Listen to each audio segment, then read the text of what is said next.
Well, the Portal-Palooza is over with the pearly portal gates closing earlier this week, and the UConn men's basketball team picked up a pair of players and retained a handful of their starters from this past season. We'll break down how the Husky roster is looking for the upcoming season. And the boogeyman has a bat. At least that's what opposing pitchers might think to call Jackson Marshall, because the UConn first baseman rides a 16-game hitting streak into the weekend. We'll hear from him and his head coach about his performance this season. And later, the NFL draft is underway, and we could hear some familiar Husky names called. And Skyler Bell could make history as a potential second or third round pick. His thoughts on what going to the NFL would mean to him and much more. Connecticut Game Week starts right now.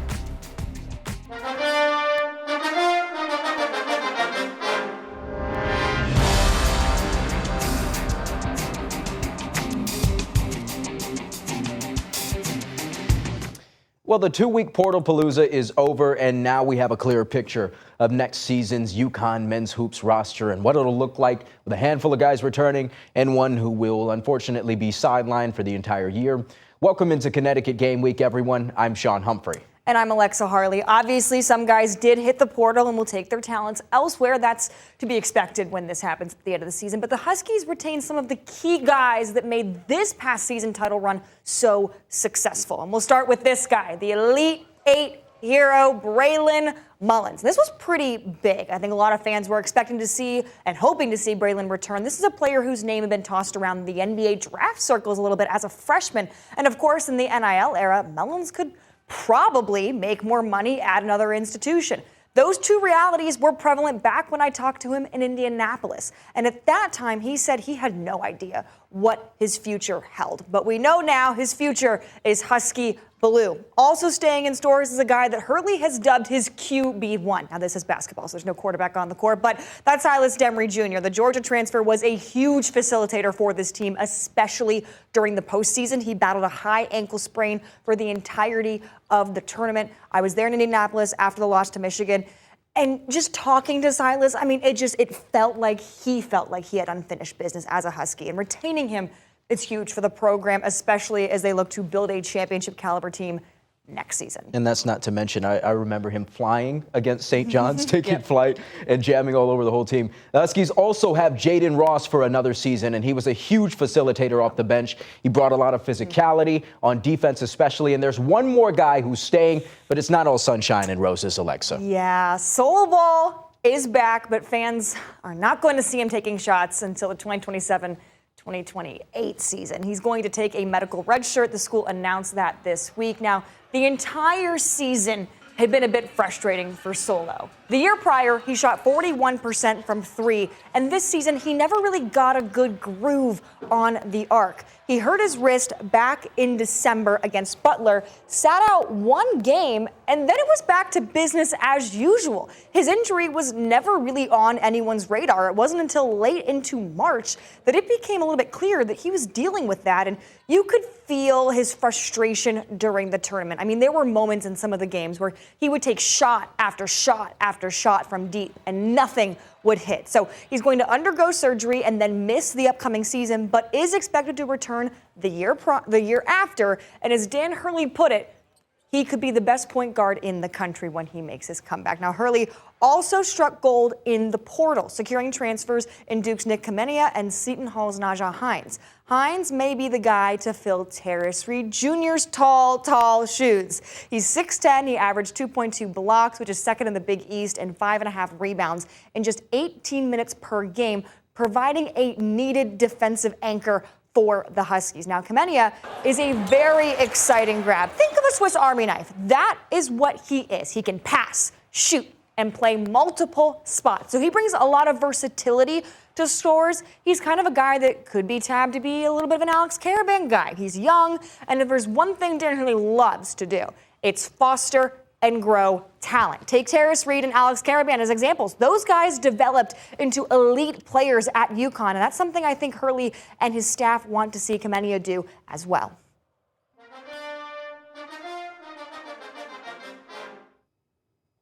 Well, on to baseball. Our top dog hasn't been hard to find, and it could be because he's 6'8" and 275 pounds. It could be because his batting average leads the team in his first year at UConn since he transferred from Division II Southern New Hampshire University. And it could also be the 16-game hitting streak he'll carry into the Huskies weekend series with Georgetown. UConn and Rhode Island played at Duncan Park this week. And my question was, will Jackson Marshall's hitting streak continue? He answered yes in his first at-bat and went on to finish 4 for 4 like a Wendy's meal with 3 RBIs. His second base hit was clocked off the bat at 101 miles per hour. Now, Marshall says he was happy to extend his hit streak early, and head coach Jim Penders praised his consistency. I do like the hit streak, but first at-bat's the most important. If I can get a hit the first time, at least I know I'm not going to go the day without a hit, so then I can just see what I can do after that. Yeah, he's seen the ball. I mean, he's been our best hitter and our most consistent hitter all year. I mean, really, he's been excellent. And, you know, he's balanced at the plate. You know, he's people look at his feet and they're like, wow, he doesn't look athletic, and he is very balanced. He's actually missing bones in his feet. That's why he stands that way, and he's overcome that, and he's become a real good Husky for us. We're really glad that he's here. Yes, you heard that correctly. Marshall is missing bones in either foot. He visits doctors in Boston and wears special orthostatic shoes to combat the condition. And Penders went on to mention he also wears out pairs of cleats rather quickly. But his head coach likes the energy he's brought to the clubhouse. He called Marshall a goofball and says he's full of questions. When we're flying places, you know, he said, Portland, Oregon, where is that? That's like an outside up and away fastball. Like if I'm looking at the map, I'm like, yeah, and Indianapolis, where's that? Oh, that's like a little bit like near your neck, like in the middle. Like, holy cow, Jackson, yeah. We got to get him in a geography class or two. But no, he keeps things light, and he's never had a bad day. He's a lot of fun to be around. Hurley ever ask about him? No, let's make sure Dan doesn't ask about him. Depends on the day. I mean, I think he likes some of them, and then some of them I don't think he likes too much. But usually they're baseball related, and I just think about the game a little differently than other people sometimes. All right, well, give us one he didn't like. I asked him where Indiana was last week, and he just shook his head, and I was like, oh, okay, there we go. Near the neck, I think is the way that you described it to Yeah, him. I said high and in fastball, or like up top, middle, something like that, and he was like, all right, that's good. Still to come, I had a chat with the UConn softball seniors, and when we do some recon here in a bit, you'll find out more about the culture driving this group forward, and you might even hear a fun behind-the-scenes story. But first, it's the best time of year for hockey fans with the Stanley Cup playoffs well underway, and nowhere are they having more fun than in Buffalo. And one UConn star played a huge part in the Sabres' historic comeback Game 1 win over the Bruins. That and more when Connecticut Game Week returns. I'm Kevin Ferry. When it counts, you need a top dog on your side. That's Ferry Law, proud sponsor of Connecticut Game Week's Top Dog.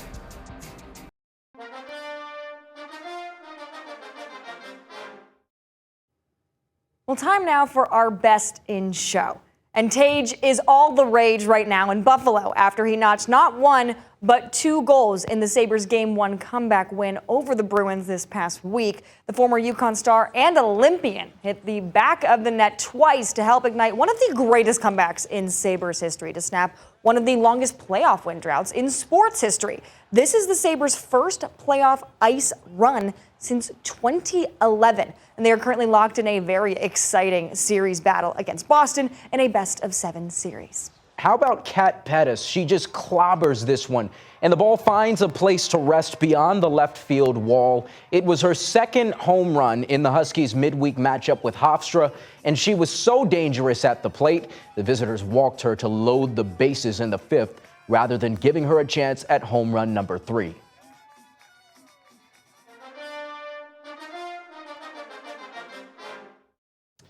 Ahead of UConn softball's senior day this weekend, we wanted to do some boots on the ground recon, so I took a trip to Stores to chat with the team's seniors. They told me about the group's camaraderie, last season's Big East championship, and even shared a fun travel story. Check it out. It isn't hard for the Huskies to find support in their dugout. It's actually almost impossible to ignore. The players chant through each at-bat with specific songs for specific teammates. And as UConn's softball seniors prepare to play their final regular season home games in Stores, outfielder Caitlin Kibling, and pitcher Jessica Walter say the support on and off the field is a core part of what they'll remember about being a Husky. The family atmosphere that we've created is just really special. I love the bond that I have with everyone on this team, and we support each other in softball and also out of softball, which makes the connection on the field 10 times better. This year, coming in as a transfer and kind of getting an outsider's point of view almost, seeing the way that we all really truly care about each other, really helps us perform on the field for each other. When asked about crowning achievements, moments, and memories, the defending Big East tournament champions won't forget climbing the mountain and winning the program's first conference title since 2001. And utility player Haley Kupal says that's especially true after the group came up short in prior seasons. You know, frankly, the past few years before that, we didn't really make it far into the tournament at all, and we kind of beat ourselves rather than letting the other team beat us. And last year we played with such a chip on our shoulder, and we were like, we are attacking this game. Like, if we can demolish these guys, we're demolishing them. We're not playing this safe at all. And I think that really showed up in the championship game. We had 18 runs. It was pretty crazy. Yes, pretty crazy. 18 runs is a Big East tournament final record.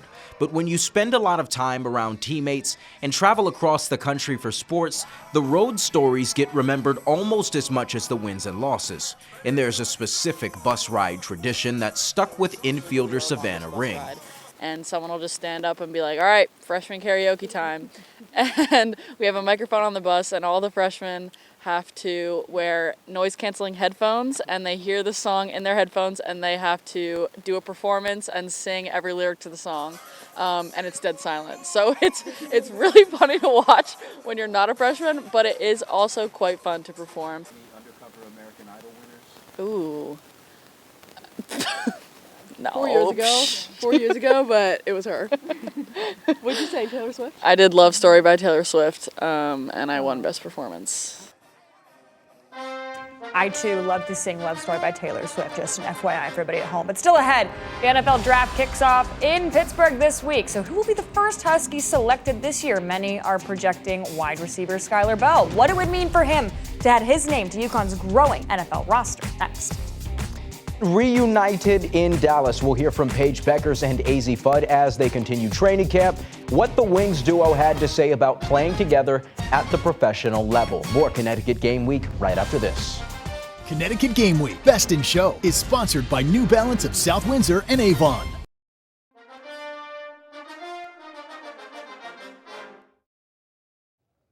Welcome back into Connecticut Game Week. It's time now for our icon. The best and the brightest in college football are waiting to hear their names called in Pittsburgh and continue their football careers. Round one has come and gone, but there's a world where we might hear a Husky name called in this year's NFL Draft. Skyler Bell has pieced together an impressive resume during his tenure in Stories. And with the NFL Draft happening this week, of course, we had to select him as this week's icon. Now, I caught up with Bell back in December before the Fenway Bowl, and I asked him what he was going to work on in the offseason. And, of course, what getting drafted would mean to him. Yeah, I would say just being a little bit more physical at the point of attack, press releases and things like that. So I know at the next level it's going to be guys are way stronger and way bigger. So just being able to play through contact, play a little bit more physical, and still being able to win. You walk through that hallway, you see a bunch of former UConn players and where they ended up in the NFL. Your name very well could be up on that wall in a couple months' time. What's that going to mean to you to have your name forever cemented in this building? Everything. Like I said, if a lot of people, if you've known me from when I first got to college, we had an NFL wall at Wisconsin, and I would touch it every time, every day we walked through there and every day I left. And we have an NFL wall here, and I do the same thing when I come in. I've touched it every single day that I came in the building, and just to remind myself that it's right there and I can touch it and it's real. So just keeping that there and seeing myself on that wall will be absolutely, amazing. I'm probably gonna cry or something, but I'm super grateful. You say you always keep it real. Are you an emotionally expressive guy if you cry like that? I'm really not like an emotional person, but something like that, I've been working my whole life for that. So I feel like the emotions might get the best of me there a little bit. And speaking of icons, two superstars have joined forces for the Dallas Wings, AZ Fudd and Paige Beckers. The duo spent 4 seasons together as teammates in Stores, winning a national title in 2025. It was the first time the same WNBA team made back-to-back picks from the same school. They recently spoke to our sister station, WFAA, in Dallas about being reunited on the court. Obviously, we have a lot of experience going back to when we were like 16, playing together, and I think I know her game really well. She knows my game really well. So to be able to be back in this stage and to live out our dreams, like this is stuff we talked about since we were freshmen in high school. Yeah, I'm excited. I mean, everything is different. I've been in the same place for 5 years, so I got a little comfortable. You're used to the people you're playing with, used to the coaching style, used to what you're doing. So here it's just I'm learning new plays, learning new concepts, learning new terminology for everything, and learning how to play with, everyone except for one person I've actually played with. So just having to learn that, what their tendencies are, what they like, it's going to be fun. Now, another Husky who had their name called in the draft was Sarah Williams, who was selected in the 3rd round of the WNBA draft by the Connecticut Sun, then traded to the Portland Fire. It was the 18th time multiple Huskies were taken in the same draft, and Sarah's selection marked the 52nd Husky ever taken in the draft, dating all the way back to 1997. And Williams spoke about the experience so far getting acclimated to her new life in the WNBA. Again, everyone's super helpful. I don't feel like there's tension in the environment at all or like pressure. Just relax and being able to be myself, especially as a rookie. Like all I can do is enjoy the experience. I'm living my dream right now and have fun with it. Still to come, it's a busy weekend for UConn Nation. We'll tell you what's at stake for the women's lacrosse team. Then head to the Diamond. Both the baseball and softball teams have huge Big East showdowns this weekend. More Connecticut Game Week next.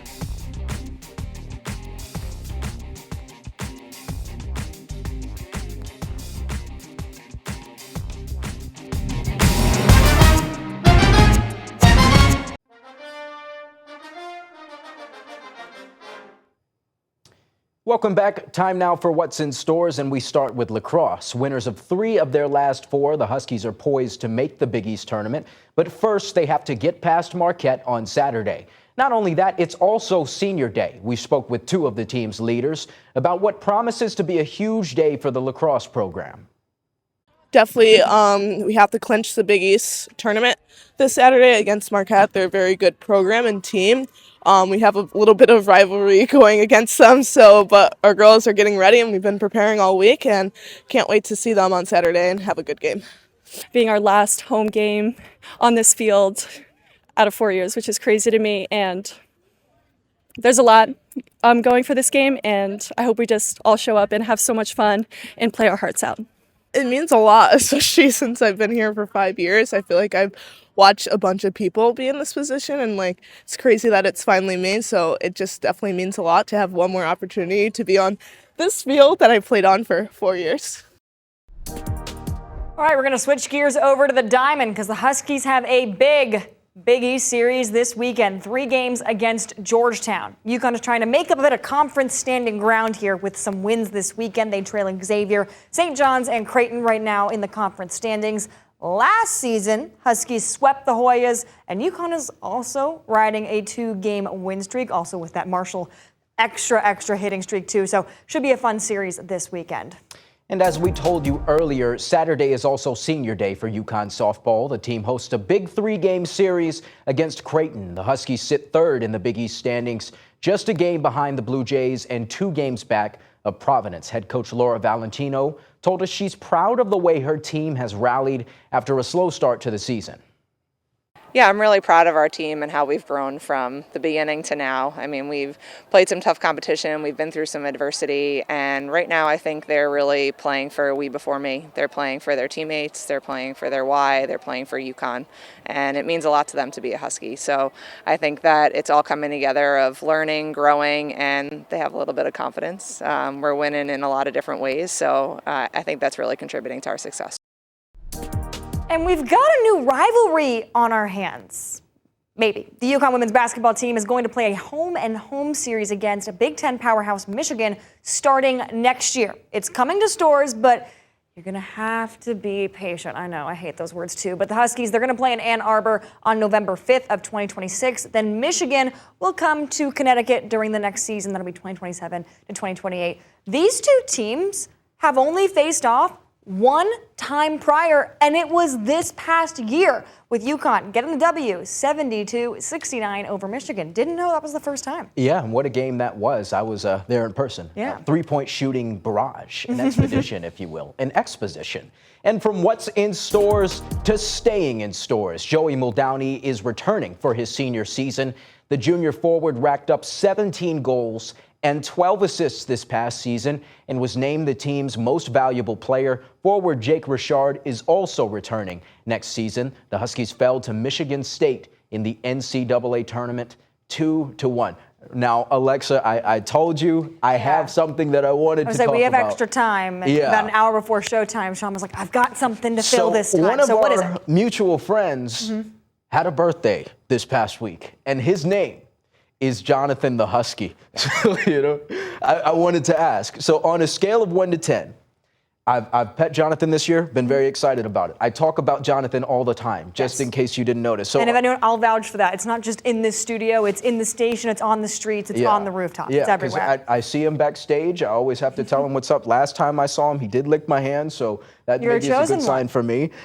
On a scale of 1 to 10, how sick are you of hearing me talk about Jonathan? So what's funny is my interactions with Jonathan Husky are much more limited and a little further away. I've seen Jonathan a couple of times on the court during the men's basketball season and just took video of him. I didn't really interact. I'm a huge dog lover. I want to put that on record. But you're much more boots on the ground with Jonathan Husky journalism. Yeah. So I'm not sick of you talking about him. I just think we got to get a Husky in this building. I feel like. We need Jonathan in the building. Maybe that's something to pitch for our next few shows here at Connecticut Game Week. If he's here every week, I'm okay with that. This is a dog lover show. I'm a big dog fan. Any favorite dog breeds besides Huskies? See, I grew up with a lab. So I had a chocolate lab growing up. We rescued a yellow lab when I was in college. My dad has 2 golden retrievers right now. So I am a big dog lover. So Huskies obviously fall into that category as well. I like any kind of poodle breed, even though mine at home could act a little bit better. I believe in you, Bella. But that's all the time we have. Why don't you? Yeah, that's all the time we have for this week. I'm Sean Humphrey with Alexa Harley.